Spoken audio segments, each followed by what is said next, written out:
نحمدہ ونصلی ونسلم علی رسولہ الکریم اما بعد۔ آج مسائل رمضان کورس کا دوسرا دن ہے اور یہ سبق نمبر 2 کا پہلا حصہ ہے۔ اس حصے میں سب سے پہلے روزے کی تعریف کریں گے اور تعریف کے اندر جو قیود ہیں ان کی فوائد انشاءاللہ سمجھائیں گے۔ پھر دوسرا ٹاپک یہ ہوگا کہ روزہ کن لوگوں کے اوپر فرض ہے اور کن لوگوں کے اوپر فرض نہیں ہے۔ روزے کی تعریف فقہاء کرام رحمہم اللہ نے جو ذکر کی ہے وہ یہ ہے کہ مسلمانوں کا عبادت کی نیت سے صبح صادق سے لے کر غروب آفتاب تک کھانے پینے اور جماع کو ترک کرنے کا نام روزہ ہے۔ اس تعریف کے اندر چند قیود ہیں۔ پہلی قید یہ ہے کہ مسلمانوں کا، اس سے یہ معلوم ہوا کہ اگر کوئی کافر عبادت کی نیت سے صبح صادق سے لے کر غروب آفتاب تک کھانے پینے اور جماع کو ترک کر دے تب بھی اس کا روزہ نہیں ہوگا اور اسے روزے کا ثواب نہیں ملے گا، کیونکہ روزے کے صحیح ہونے کے لیے ایمان بنیادی شرط ہے۔ دوسری قید یہاں پر یہ لگائی کہ عبادت کی نیت سے، اگر کوئی مسلمان عبادت کی نیت کے بغیر پورا دن کھانے پینے اور جماع سے اپنے آپ کو روکے رکھے تب بھی اس کا روزہ نہیں ہوگا اور اسے روزے کا ثواب نہیں ملے گا، کیونکہ روزے کے صحیح ہونے کے لیے نیت کا ہونا ضروری ہے۔ نیت سے متعلق مسائل انشاءاللہ اگلے کلپ میں بیان کریں گے۔ تیسری شرط یہاں پر یہ ہے کہ صبح صادق سے لے کر غروب آفتاب تک، یعنی پورا دن کھانے پینے اور جماع سے اپنے آپ کو روکنا ضروری ہے۔ اس شرط کی وجہ سے بہت سے فوائد اور بہت سے احکام متعلق ہیں۔ پہلا حکم یہ ہے کہ اگر کوئی شخص صبح صادق کے بعد یا غروب آفتاب سے 1-2 منٹ پہلے روزہ افطار کر لے تو ایسی صورت میں اس کا روزہ نہیں ہوگا۔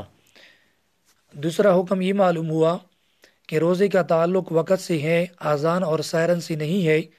بعض ساتھی روزے کا تعلق اذان اور سائرن سے سمجھتے ہیں تو وہ غلطی پر ہیں۔ لہٰذا اگر صبح صادق کے بعد اذان ہوئی اور کسی نے اذان کے درمیان کچھ کھایا پیا یا اذان کے ختم ہونے تک وہ کھاتا پیتا رہا تو ایسی صورت میں اس کا روزہ نہیں ہوگا، کیونکہ اذان صبح صادق کے بعد ہوئی ہے اور صبح صادق سے اس کے روزے کا وقت شروع ہوا تھا۔ تیسرا حکم یہ معلوم ہوا کہ بعض لوگ صبح صادق سے بہت پہلے سحری کھاتے ہیں اور روزے کی نیت کرتے ہیں اور پھر یہ سمجھتے ہیں کہ ہمارا روزہ شروع ہوا ہے تو صبح صادق سے بہت پہلے وہ کھانا وغیرہ بند کر لیتے ہیں۔ تو لہٰذا ان کے بارے میں حکم یہ ہے کہ اگر نیت کرنے کے بعد بھی وہ کچھ کھائے پیے تو ان کے لیے صبح صادق سے پہلے کھانا پینا جائز ہے، اگرچہ انہوں نے نیت کی ہو۔ چوتھا حکم یہ معلوم ہوا کہ صبح صادق سے پہلے اگر کوئی نابالغ لڑکا بالغ ہوا یا کسی کافر نے اسلام قبول کیا تو اب اس کے لیے روزہ رکھنا ضروری ہے، کیونکہ ابھی روزے کا وقت شروع نہیں ہوا، لہٰذا وہ روزہ رکھ سکتے ہیں۔ البتہ اگر صبح صادق کے بعد کوئی نابالغ جو ہے وہ بالغ ہوا یا کسی کافر نے اسلام قبول کیا تو اب وہ روزے کی نیت نہیں کر سکتے اور نہ ان لوگوں کے اوپر اس روزے کی قضا ہے۔ البتہ مسلمانوں کی موافقت کی وجہ سے شام تک کھانے پینے اور جماع سے احتراز کرنا ضروری ہے۔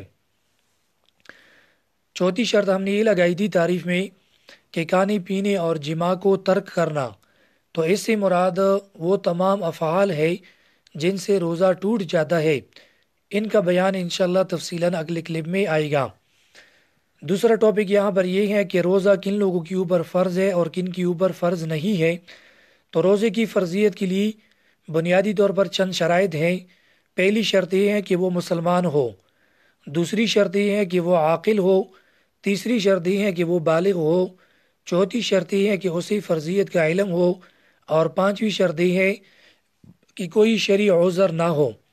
اب ان شرائط کی تھوڑی سی تفصیل کر لیتا ہوں۔ پہلی شرط یہ لگائی کہ وہ مسلمان ہو، لہٰذا اگر کوئی کافر جو ہے وہ روزہ رکھے تو اس کا روزہ نہیں ہو سکتا۔ اسی طرح حالت کفر میں جو روزے ان سے رہ گئے ہیں تو ان روزوں کی قضا بھی کافر کے اوپر نہیں ہے اسلام لانے کے بعد۔ اسی طرح اگر کوئی کافر رمضان کی درمیان میں مسلمان ہوا تب بھی جو روزے اس کے رہ گئے ہیں وہ روزے دوبارہ اس کے اوپر رکھنا ضروری نہیں ہے۔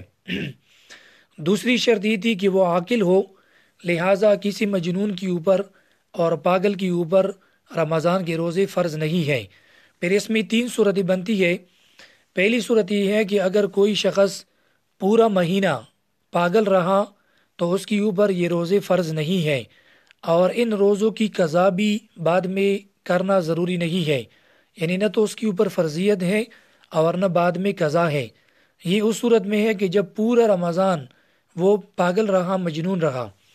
دوسری صورت یہ ہے کہ اگر کوئی شخص پورا رمضان مجنون نہ تھا بلکہ رمضان کے درمیان میں کچھ وقت کے لیے بھی وہ ٹھیک ہو گیا، تو ایسی صورت میں ان روزوں کی قضا رکھنا اس کے اوپر لازم ہے، اور اگر قضا نہ رکھ سکا تو اس کی طرف سے فدیہ دیا جائے گا۔ تیسری صورت یہ ہے کہ اگر کوئی شخص رات کے وقت یعنی روزے کی نیت کے وقت وہ عاقل تھا، ٹھیک تھا، اور پھر دن کے وقت وہ پاگل ہوا، تو اسی دن اگر اس نے نہ کچھ کھایا نہ پیا اور نہ کسی نے کچھ کھلایا پلایا، تو ایسی صورت میں وہ دن جس دن وہ پاگل ہوا ہے وہ روزہ اس کا صحیح ہوا۔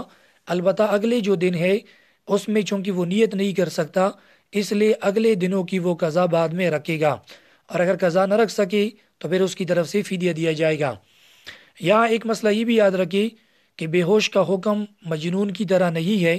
اگر کوئی شخص پورا مہینہ بھی مجنون رہا تب بھی وہ ان روزوں کی قضا رکھے گا، کیونکہ جنون کی حالت میں عقل سلب ہوتی ہے اور بے ہوشی کی حالت میں عقل سلب نہیں ہوتی، بلکہ اس کے اندر روزہ رکھنے کی طاقت نہیں ہوتی، اس لیے مجنون اور بے ہوش کا حکم الگ الگ ہے۔ تیسری شرط ہم نے یہ لگائی تھی کہ وہ بالغ ہو، لہٰذا نابالغ کے اوپر رمضان کے روزے فرض نہیں ہے۔ اب یہاں پر چند احکام ہے۔ پہلا حکم یہ ہے کہ اگر کوئی نابالغ لڑکا یا لڑکی وہ طاقتور ہے، روزہ رکھ سکتے ہیں، تو ایسی صورت میں ان کو روزہ رکھوایا جائے گا تاکہ ان کی عادت بنے اور بعد میں ان سے روزے نہ چھوٹے۔ البتہ جو نابالغ لڑکا یا لڑکی وہ کمزور ہو تو ان کو روزہ اگر وہ روزہ نہ رکھے تو والدین ان کو روزہ نہ رکھوائے، کیونکہ ایسی صورت میں ان کے اوپر وہ چونکہ مکلف نہیں ہے، اس لیے کمزوری کی حالت میں ان کو روزہ نہ رکھوائے۔ اس سے یہ بات بھی معلوم ہو گئی کہ ہمارے ملک میں بعض چھوٹے چھوٹے بچوں کو روزہ رکھوایا جاتا ہے، اور پھر افطار کے وقت افطار پارٹی کا انعقاد کیا جاتا ہے، باقاعدہ ویڈیو بنائی جاتی ہے، اشتہارات دی جاتے ہیں۔ تو یہ ایک ظلم ہے۔ جب وہ انتہائی چھوٹے بچے ہیں تو لہٰذا ان کو اس طرح روزہ نہ رکھوائی اور اسی طرح اپنی روزی کی اشتہار وغیرہ نہ کروائی۔ یہاں ایک سوال یہ پیدا ہوتا ہے کہ بلوغت سے مراد کیا ہے؟ تو بلوغت سے مراد یہ ہے کہ اگر کوئی لڑکا اسلامی مہینوں کے اعتبار سے وہ 15 سال کا ہو گیا یا کوئی لڑکی 15 سال کی ہو گئی، تو اگرچہ اس کے اندر بلوغت کی علامات نہ ہو تب بھی وہ روزہ رکھیں گے۔ البتہ اگر 15 سال سے پہلے ان کے اندر بلوغت کی علامات پائی گئی، مثلا لڑکا جو ہے اس کو احتلام ہو گیا یا لڑکی کو مینسز حیض شروع ہو گیا، تو ایسی صورت میں وہ بالغ تصور کی جائیں گے اور ان کے اوپر روزہ فرض ہوگا۔ اگر کسی نابالغ لڑکی یا لڑکی نے روزہ توڑ دیا تو اس روزے کی قضا ان کے اوپر نہیں ہے اور اس میں کوئی کفارہ وغیرہ بھی نہیں ہے۔ اسی طرح اگر نابالغ لڑکی پوری رمضان کا روزہ نہیں رکھ سکتی لیکن بعض روزے اگر رکھ سکتے ہو تو ان سے بعض روزے ہی رکھوائی جائے تاکہ ان کی عادت بنے۔ چوتھی شرط ہم نے یہ لگائی کہ اسے فرضیت کا علم ہو۔ اس کا مطلب یہ ہے کہ اگر کوئی کافر کسی دارالحرب میں یا کسی دارالکفر میں جہاں کافروں کی یعنی حکومت ہو وہاں پر اسلام قبول کر لے تو اسے روزے کی فرضیت کا علم ہونا بھی ضروری ہے۔ اگر اسے روزے کی فرضیت کا علم بالکل نہ ہو تو جو روزے اس کے اوپر گزر گئے ہیں، جو جتنی رمضان اس کے اوپر گزر گئے ہیں، ان کے روزے دوبارہ رکھنا اس کے اوپر لازم نہیں ہے۔ اب یہاں خبر سے مراد یہ ہے کہ اگر کوئی 2 مرد یا ایک مرد اور 2 عورتیں یا ایک عادل شخص اس کو یہ بتا دے کہ رمضان کے روزے فرض ہے تو اب اسے علم ہو گیا، اب رمضان کے روزے اس کے اوپر فرض ہو جائیں گے۔ دوسرا قول اس میں یہ ہے کہ اگر کوئی ایک شخص بھی اس نو مسلم کو بتا دے کہ اسلام میں رمضان کے روزے فرض ہے، چاہے وہ عام فرد یعنی مرد ہو یا عورت ہو، بالغ ہو یا نابالغ ہو، کوئی بھی ہو، اگر اسے یہ بتا دی کہ اسلام میں رمضان کے روزے فرض ہے تو اب اس کافر کے اوپر جو ابھی اسلام لایا ہے اس کے اوپر روزے فرض ہو جائیں گی، تو لہٰذا اس کا مطلب یہی ہوا کہ اسی فرضیت کا علم ہو۔ البتہ دارالاسلام میں جہاں مسلمانوں کی حکومت ہو وہاں پر یہ شرط نہیں ہے۔ پانچویں شرط یہ ہے کہ شرعی عذر نہ ہو۔ شرعی عذر سے مراد یہ ہے کہ مثلاً بیمار ہے یا وہ حالت سفر میں ہے یا کوئی عورت جو ہے حالت حیض اور نفاس میں ہے، تو ایسی حالت میں بھی روزہ رکھنا ان لوگوں کے اوپر فرض نہیں ہے، البتہ بعد میں ان روزوں کی قضا وہ کریں گے۔ اس حوالے سے انشاءاللہ تفصیلی بیان اگلی اسباق میں آئے گا۔ وآخر دعوانا ان الحمد للہ رب العالمین۔